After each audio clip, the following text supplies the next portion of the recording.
मैं सारी जिंदगी भर उनका ऋणी रहूंगा। 10 दिन पहले उन्होंने अपना 90th जन्मदिन भी मनाया था। बहुत दुखद, मेरे लिए बहुत बड़ी क्षति है। मेरा जैसे पर्सनल नुकसान कहते हैं वो हुआ। पर्दे पर साधारण कहानी को अनोखे अंदाज पर पेश करने के लिए मशहूर श्याम बेनेगल का 90 साल की उम्र में निधन हो गया। वो काफ़ी वक्त से बीमार चल रहे थे। श्याम बेनेगल ने अपने करियर में एक से बढ़कर एक फिल्में बनाई थी। ऐसे में उनके निधन पर नेता और अभिनेता सब शोक मना रहे हैं। मैं सारी जिंदगी भर उनका ऋणी रहूंगा। आखिरी मुलाकात उनसे कोलकाता एयरपोर्ट पे हुई थी और हम लोग साथ थे। नीरज गुप्ता भी मेरे साथ थे। शायद 2014 जनवरी की बात है। और एक बात, और मैंने 1982 की मंडी फिल्म में काम किया, उसके बाद सुस्मन फिल्म में काम किया। इसके बीच में एक मूंगफली की ऐड की थी 83 में, जब भारत पहली बार विश्व विजेता बना था क्रिकेट के। तो हम लोग वहीं थे भावनगर में।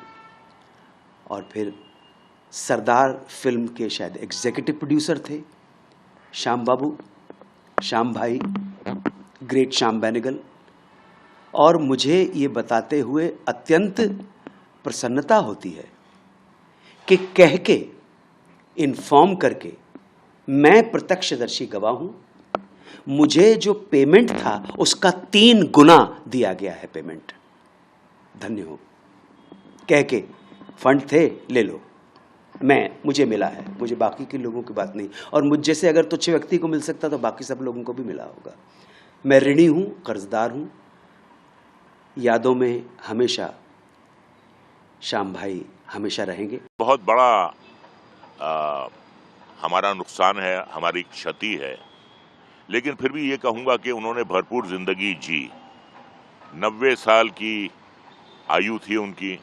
और विडंबना की बात यह है कि 10 दिन पहले उन्होंने अपना 90th जन्मदिन भी मनाया था अपने दोस्तों के साथ।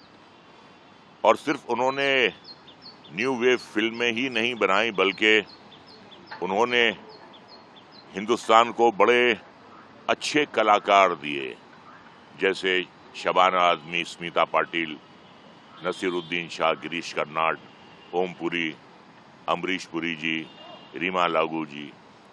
तो उन्होंने सब उनकी खोज थी।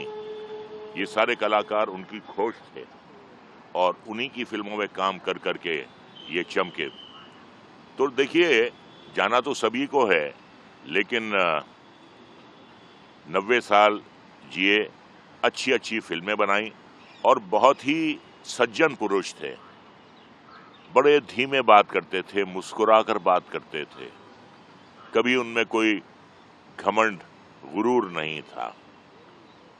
बड़ी अच्छी उनमें क्वालिटीज थी। बहुत दुखद, मेरे लिए बहुत बड़ी क्षति है। मेरा जैसे पर्सनल नुकसान कहते हैं वो हुआ। क्योंकि मैं जब अपनी पहचान ढूंढ रहा था या मैं पहचान खोज रहा था, तब उन्होंने मुझे एक फिल्म दी जिसका नाम है वेलकम टू सज्जनपुर। उस फिल्म से सबको लगा रवि किशन श्याम बाबू के साथ काम कर रहे हैं, मतलब रवि किशन काम जानते हैं। फिर उन्होंने तुरंत मुझे दोबारा दूसरी फिल्म दी, वेल्डन अब्बा। मैंने उनसे बहुत सीखा। बहुत डायरेक्टरों के साथ मैंने काम किया, 750 फिल्में, लेकिन श्याम बाबू की बात ही कुछ और थी। मैं हमेशा जब शूटिंग करता था तो मुझे ऐसा लगता था कि कलाकार का चेहरा ही इम्पोर्टेंट है, या कला हीरो जो खड़ा है या किरदार जो खड़ा है। श्याम बाबू ने मुझे सिखाया, या मैंने उनके सेट पे रह के सीखा। वो पीछे कट, मैं शॉट अच्छा देता था, वो बोलते थे कट, तो हमको समझ में नहीं आता था कि मैंने बढ़िया शॉट दिया, कट क्यों बोले। तो पीछे चलता था कि कहीं दूर 100-200 मीटर दूर पे कहीं चाय की एक दुकान, सेट उनका बड़ा था, लगाए हो, वहां पे धुआं नहीं निकल रहा है। तो ऐसी बारीकियां, बहुत कुछ सीखा। बहुत पॉजिटिव थे वो भारत के प्रति, भारत की ग्रोथ के प्रति। उनकी फिल्मों में हमेशा भारत को, संस्कृति को, आप जुबेदा उठा लें या वेलकम टू सज्जनपुर उठा लें, सटायर भी था, एक टिप्पणी भी रहती थी, लेकिन नेगेटिव नहीं रहता था, उसमें ग्रोथ की बात होती थी। वो अलग सिनेमा मेकर थे।